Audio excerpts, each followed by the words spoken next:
Адамзаттың тағдыры тағы бір үлкен талқыға тап болып отыр. Міне соғыс ушыға түсті. Ендеше осы соғыс туралы хабарымызды қысқа нұсқа қайырайық. Біріншісі, Израиль премьер-министрі әсіре ұлтшыл Нетаньяху соғыс жағдайындағы кабинетті жасақтап шықты. Яғни Израильдің соғыс кезіндегі үкіметі жасақталып шықты. Бұл бірінші. Екінші, Израиль қазір 300 мың әскерді Газа секторының маңына топтастырып үлгерді. Үшіншісі, Израильдегі әскери саптан шегінген екінші шепке қайтқан жасақтың барлығы соғысқа дайындалды. Төртіншісі, Америка, Германия, Франция, Англия, тіпті алыстағы Аустралияның арнайы жасақтары қазір Газа секторына кіріп, Хамастың лаңкестерін тұтып жеуге дайындалып жатыр. Және олардың барлығы Американың Германиядағы әскери базасына жиналды. Бесіншісі, Американың мемлекеттік істер бас хатшысы Антони Блинкен бүгін Израильге ұшып барып, Израиль премьер-министрі Нетаньяхумен бірге баспасөз брифингін өткізді. Енді қараңыздар, Америка жанталаса бастады. Себебі бұл соғыс енді бүкіл Израиль-Араб соғысына жалғанып кетуі мүмкін. Оған дәлел бірінші. Либанындағы Хизбут Тахрилардың ұйымы, Либанындағы әсіре радикалды қарулы діни күштер Израильге қаратып зымыран атты. Бірақ Израильдің ең мықты әуе қорғаныс жүйесі темір түңлік оларды қағып түсірді. Және сонымен қатар Израильдің мемлекет қорғаныс армиясы бүгін Сирияның әуежайларын атқылады. Ал Сирияның 2 әуежайы істен шықты. Енді қараңдар. Сирияның әуежайлары бұл Ресей әскерінің бақылауында тұрған. Ал Сирияның президенті Башар Асад осы бірнеше күннің алдында ғана Ханчжоуда өткізілген Қытайдың Азияда ойындарының ашылу жабылу мұрасыміне қатынасып, аса құрметті қонақ болып, Ши Цзиньпиннің ерекше сый құрметіне бөленіп, және 3 баласын қатынын Қытайда қалдырып, өзі Сирияға қайтып келген болады. Осы жолғы Ханчжоу Азияда ойындарында Сирия басшысы Башар Асадтан артық сыйлы құрметті қонақ болған жоқ. Және естеріңізге сала кетейік, Қытайдың сыртқы істер министрлігінің осыдан жарты жыл бұрын жариялаған Палестина мемлекеті мен Қытай Халық Республикасының стратегиялық қауіпсіздік әріптестік туралы мәлімдемесі қазір қайтадан қопарылып алып шығып, батыстың твиттерінде барынша талқыға салынып жатыр. Ал бұғанға дейін ол бұндай талқыға салынбаған. Енді өстіп отырған сәтте бүкіл батыс медиасы Газа секторына Израильдің жасаған шабуылдарын ақпарат құралдары көрсетіп жатқан сәтте Human Rights Watch ұйымы Израиль мемлекетін Газадағы бейбіт халықтарды қырғындаған үшін айыптаған пост жариялады. Бұл батыстық ірі адамдық құқық ұйымдар тарапынан мен өз басым көрген бірінші таңғажайып шешім болды. Хамастікі теракті. Хамастың істегені адамзатқа қарсы қылмыс. Бейбіт Израиль тұрғындарын өлтіру және Израильде өтіп жатқан ән фестиваліне қатынасқан басқа да шетелдіктерді өлтіру, барымтаға алу ол қылмыс. Хамастың қылмыстарын Израильдің I-24 медиасы тағы да әшкерледі. Оны көрген кезде төбе шашымыз тік тұрды. 40 шақты сәбидің басы кесілгенін, өлтірілгенін жариялап жатыр Израиль медиасы. Әрине, Твиттерде біреулер бұны өтірікке шығарып жатыр. Бірақ Израильдің мемлекеттік медиасы бұл өртенген, өлтірілген, басы шабылған 40 шақты сәбидің мәйіттерін көрсетіп отыр. Бұл бірінші.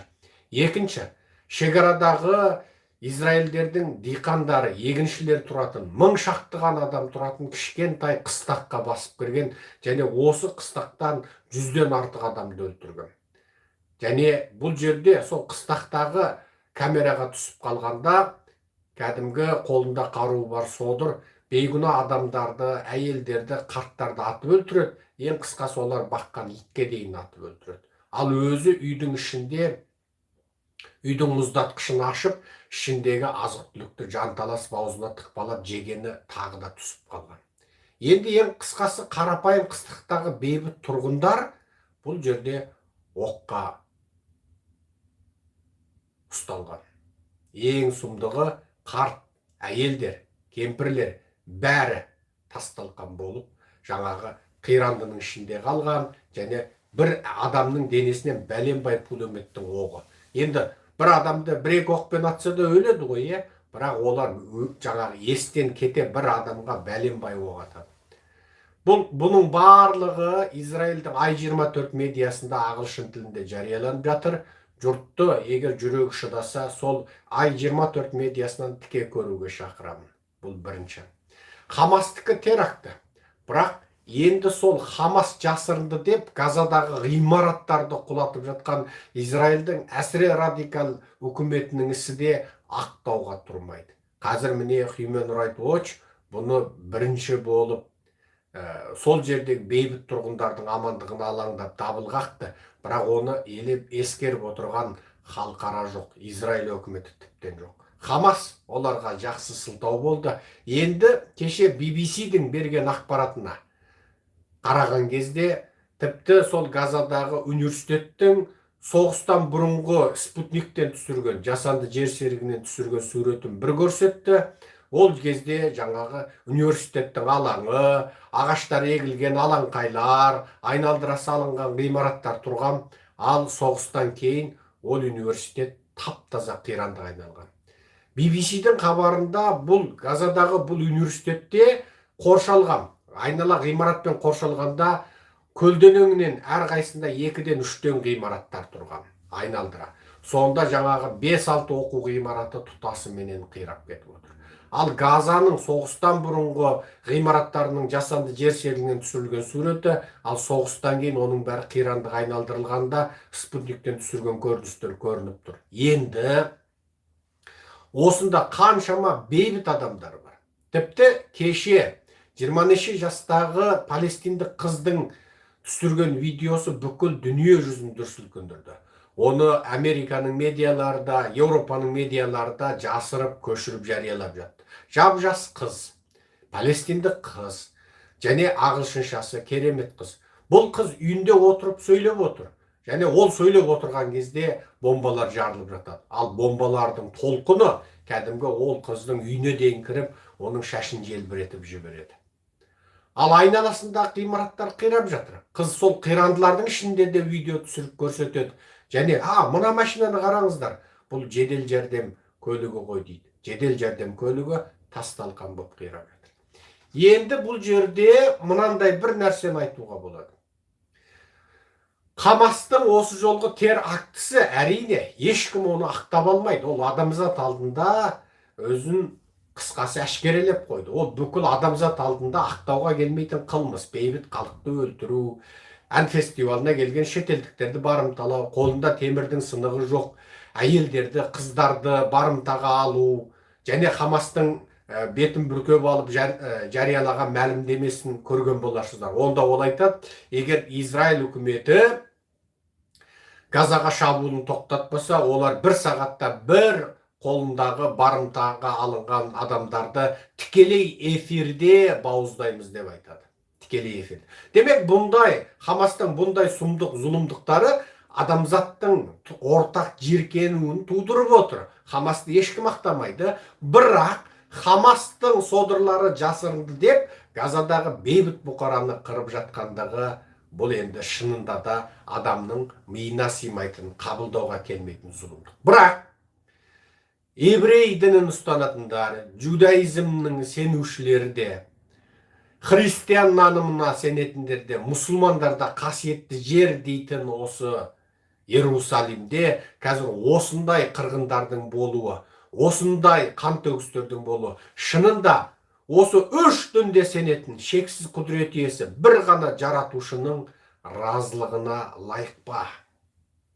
Мейлі христиандық нанымдағылар болсын, мейлі еврей дініне нанушылар болсын, мейлі жаңағы Хамас содырлары бар, немесе басқа сол Газадағы мұсылмандар болсын, осыншама нақақ адамның өлім құшуы, ажал құшуы, осыншама нақақ қарттардың, әйелдердің, балалардың өлуі, сол осы үш діннің өкілі де сенетін шексіз құдірет иесі бір жаратушының разылығын, мейірімін, махаббатын шақыра ма? Осыншама адамдар өліп жатыр, қирандының астында қалып жатыр.